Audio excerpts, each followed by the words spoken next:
अगर हमें ये तस्वीर दी जाए और पूछा जाए कि ये क्या है, तो मुझे यकीन है आपका जवाब होगा सेल। अब इसे पढ़ने के लिए हमें उसके अंदर मौजूद हर एक हिस्से को पढ़ना होगा, और ना ही सिर्फ उसके अंदर, बल्कि हमें कवरिंग यानी कि इस पार्ट को भी डिटेल में पढ़ना होगा।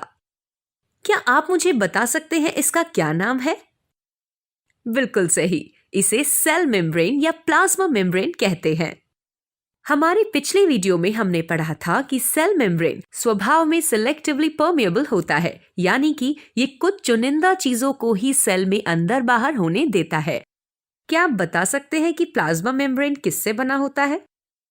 प्लाज्मा मेम्ब्रेन लिपिड और प्रोटीन से बनता है, और इसमें कुछ कार्बोहाइड्रेट चेन्स भी होते हैं।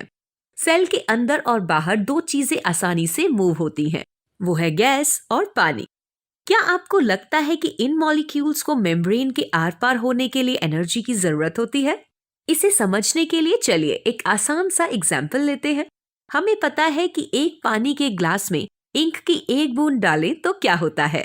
गहरे रंग की बूंद पानी में डालने पर फैल जाती है और गहरा नीला रंग थोड़ा हल्का हो जाता है।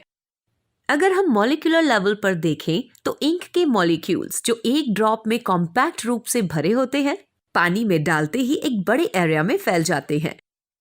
ये और कुछ नहीं बल्कि डिफ्यूजन का प्रोसेस है, और हम जानते हैं कि इस डिस्पर्सल प्रोसेस को एनर्जी की जरूरत नहीं होती।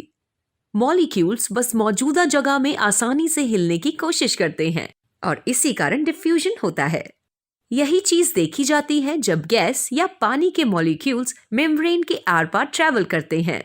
एग्जाम्पल के लिए कार्बन डाइऑक्साइड लेते हैं। जब सेल्स सेल्यूलर रेस्पिरेशन करते हैं तो सेल्स में बहुत ज्यादा कार्बन डाइऑक्साइड जमा हो जाता है। दूसरी ओर सेल्स के बाहर बहुत कम कार्बन डाइऑक्साइड मौजूद होता है, इसलिए कार्बन डाइऑक्साइड के मॉलिक्यूल्स सेल्स के बाहर की ओर चले जाते हैं। अब रेस्पिरेशन के बाद सेल्स में बहुत कम ऑक्सीजन बचता है, इसलिए खोए हुए ऑक्सीजन को पूरा करने के लिए सेल्स के बाहर का ऑक्सीजन प्लाज्मा मेम्ब्रेन के थ्रू अंदर आता है।